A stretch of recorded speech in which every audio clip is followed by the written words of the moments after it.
Hey there! In this video we are going to look at some of the algebra skills that you've hopefully learned in the past and connect with how you can use those same algebra skills in working with simplifying expressions that involve trig functions. So as you start working with trig identities, you're going to need to take all of the algebra skills that you've learned in the past and bring them forward now and apply them to working with new expressions where the variables aren't just things like a and b. The variables are trig functions like sine x and cos x. But fortunately, all of the things that you've learned, algebraic skills, in the past are going to be applicable here. You can work with them exactly the same way. It's just a question of learning to see that it's a similar thing. So in this video, what we're going to do is make the connection and have similar expressions. These are actually fairly similar expressions, except that the variables look quite different. So in the past, you've learned that you can factor that expression. It has a common factor of a, so you could write it with the a factored out, and you would have a times 1 plus b. Now you could go backwards and check to see that that works. In other words, you could multiply out to c. You could multiply this by this, and this, and you'd get a plus ab, which is what we started with. But the key is understanding that these two things are equivalent. They're just written in different forms. And in the same way, you can work with trig expressions that way. So here we have something with two terms, that term and that term, and it has, each term has they have a common factor of sine x. So just like the expression over here, we can write it in factored form. We can factor out the sine x. So we can write it as sine x times 1 plus cos x. And in just the same way, you could multiply it out to show that it's the same. Work backwards again to check your work. Sine x plus sine x cos x, right? Because sine x times cos x is sine x cos x there. So again, though, those two expressions, that one and that one, are equivalent. All right, there's another one down below here that we're going to look at. This expression is one that can be factored. Now, it doesn't have a common factor, but in fact, this is called a difference of squares. It's something squared minus something squared. So it can be written as two binomials that are very much the same. This first term is m squared, and I'm hoping you've seen this before, this idea that those two binomials are both going to have m as the leading term in them, and that's a 9, so they're both going to have a 3 as the second term, but the key difference here is one of them is going to be plus and one of them is going to be minus in between. Now, you can check to see that that multiplies out. You can work backwards again. You can multiply m times m, gives you the m squared. And then you can multiply the outside terms, you get minus 3m, and you can multiply the inside term and you get plus 3m. I'll write it down there, and then you can multiply the last terms and you get minus 9. So it's m squared. These add to 0, so they're not even represented in our final expression here of that. All right, so again, what that is this expression is equivalent to that expression, right? One's in factored form, one's in expanded and simplified form. Now, in just the same way, this is a difference of squares because it is something squared, 1. 1 is 1 squared, and sine squared is sine squared. It's in the name of what we call it.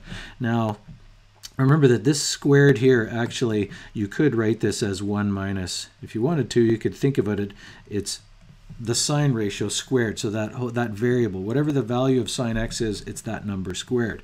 But in just the same way, you could write this as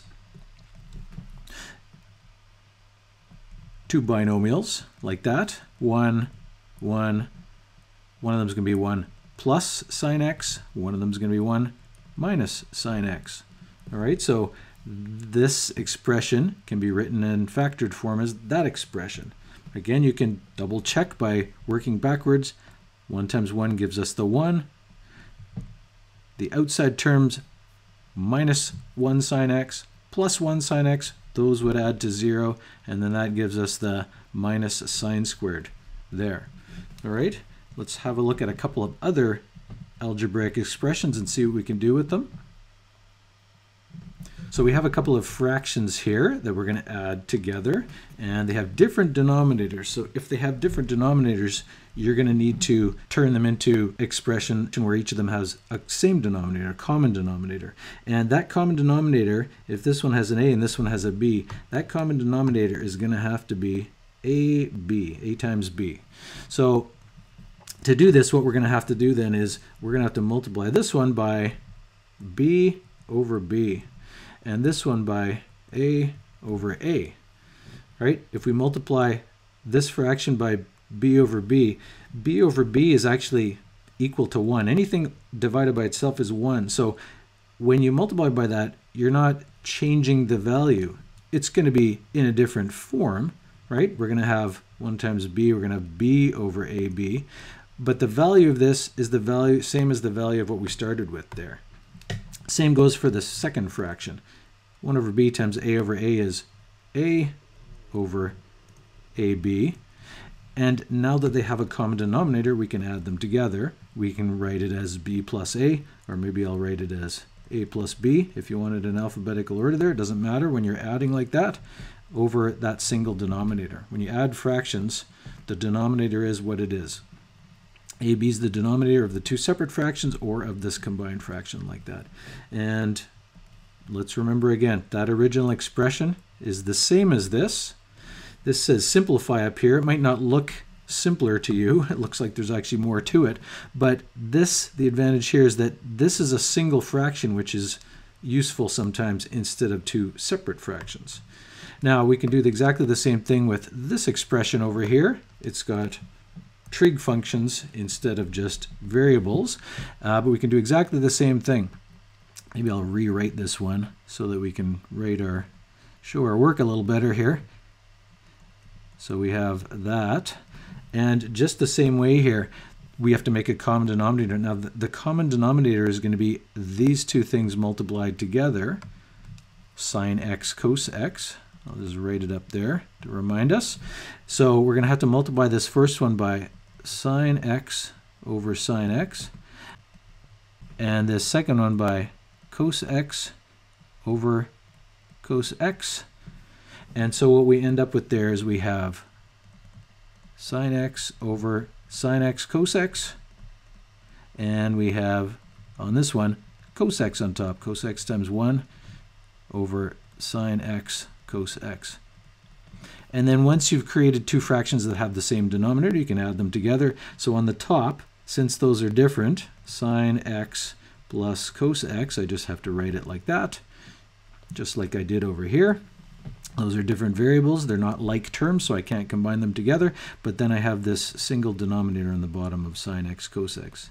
And just as for the other one, this is now a single fraction, which is often more useful when you're working with trig identities than these two separate fractions, even though this actually may look a little bit simpler to you. All right. The second one down here is very much a similar thing, although you have a fraction and then something that does not look like a fraction, but in much the same way you can combine those together to make a single fraction out of it. And I'm hoping you've seen in the past here that if you're trying to combine something that's a fraction with something that's not a fraction, you can imagine the second thing's a fraction as 1. And what we need to do here is we have to give it the same denominator. So since the only thing that in our expression that has a denominator is this one, the denominator is a, we can use a as the common denominator. And to get that, we're going to multiply this by a over a. If it helps you, you can think about that 1 there. And what you end up with then is 1 over a minus a squared over a. And then we can do what we did up above, which is once they have the same denominator, we can write it as a single fraction, 1 over a squared, 1 minus a squared over a. And again, that is sometimes a simpler expression to work with than that original one. And we can do the same thing here. If we want to create this, turn this into a single fraction expression, we can multiply the second thing by cos x over cos x, because that's our denominator. The only thing that has a denominator is that first one. So as long as we turn the second one into something that has that same denominator, I will write it down below here, 1 over cos x minus cos squared x. Cosine times cosine there is cos squared, and over cos x. And then we can write it as a single fraction, 1 minus cos squared over cosine x. All right, so again, that expression is equivalent to that. We've just changed the form. All right, we'll look at a couple of other things here that might be useful as you work with trig identities. Again, some more work with some fractions here, and just want to help you recall something that you've undoubtedly seen before, but maybe not in this form that you often work with trig identities, which is something that are called complex fractions. So this is a fraction that itself has in the numerator and the denominator two fractions. So it's like fractions within fractions. That's what we call a complex fraction. Now, in this particular case, we have fraction over another fraction, but we can think about it as a division because this line here is how we write division. That's the nature of what a fraction is. So we can think of it as this fraction divided by this fraction. Now, probably when you first learned how to divide fractions, you saw it looking like this with a division symbol, like this, over that, right? A over B divided by A over D. And you probably learned that dividing by a fraction, it's the same as multiplying by the reciprocal of that second one, of the one you're dividing by. So we can change this into A over B times D over A. We can flip that second one over. You can flip this one over to that. And then you can sometimes then look to simplify things. So in this case, actually here, my A didn't get written very well, so I'm going to fix that. That's actually supposed to be an A in the bottom because I flipped that over. Pretty key in this situation here. I want to have my D's and A's looking the same. But since we have on our expression here, we have an A in one of the tops of the fractions and an A in one of the bottoms, and we're multiplying. If we're multiplying there, we can divide those out. In other words, we often just call it canceling them out. Right? If you divide the top and the bottom by A, they're going to disappear there. And you're going to just have D on the top and B on the bottom. So this expression is the same as this expression in a much simpler form, which is often useful for what you're doing. And in exactly the same way here, we can work with this complex fraction. Now, it's important to keep track of where the main division bar is there. So if we wanted to, we can say that this is the same as sine x over cos x divided by sine x over secant x. Or we can even just go straight to the next step here and say, if I have this thing divided by this, it's the same as that first thing. If I know I'm dividing by this, I'm dividing by that, I can just change it right away and go straight to this and change it to multiplying by the reciprocal of this, which is secant x over sine x. And then you can look to do the same thing that we did over here, if it has something in common on the top and the bottom. And it does. We're multiplying. We've got a sign there and a sign there, so we can divide those out, cancel them. And then we're going to end up with secant x over cos x. So this is a simpler version than this. Now, actually, later in your work with trig identities, you're going to see that you could actually simplify that even more, but we're going to leave that for now. All right, just a couple of other things here that as you're working with trig identities, you're going to have to think about some of the things that you've learned or learned not to do. And so just want to point this out here as an example of that. Are each of these expressions correctly simplified? So if you have a plus b over c, can you turn that into a over c plus b over c? Well, in fact, you can, because that's exactly what we just did a few examples ago, where we were adding fractions. We were taking two fractions that had a common denominator and then putting them together like this. We were going that way. But you can certainly go the other way. If you have something that has more than one term on top but a single term on the bottom, you can split it up and you can divide each one separately. You can write it as a divided by c plus b divided by c. All right? But what you can't do is this one. You can't split the denominator. If the denominator is the thing that has two things added together, you can't split it up in that way. You can't say it's C divided by A, C divided by B. So this one is a definite yes, that's okay. This is a definite no. If you want to see that this is a definite no, just put some numbers in there to see, to try it out. Like let's say we've got, let's say C was 5, and the bottom A was 2, and B was 3. So 5 over 2 plus 3 is the same as 5 over 5, which is 1, right? So we know that in my case here with the variables I picked, that this side equals 1. So if this were something that you could do to simplify, then certainly if I put the numbers in on this side, it would work, right? So if I put my 5 in there for C, and I put my 2 in for A, and I put my 5 in for C here, and I put my 3 in for B, you can see already that this isn't going to work, because this is way more than 1. This is way more than 1. It doesn't even matter specifically what it is, but it's definitely more than this when you add it together. All right, so that's a definite no, that doesn't work.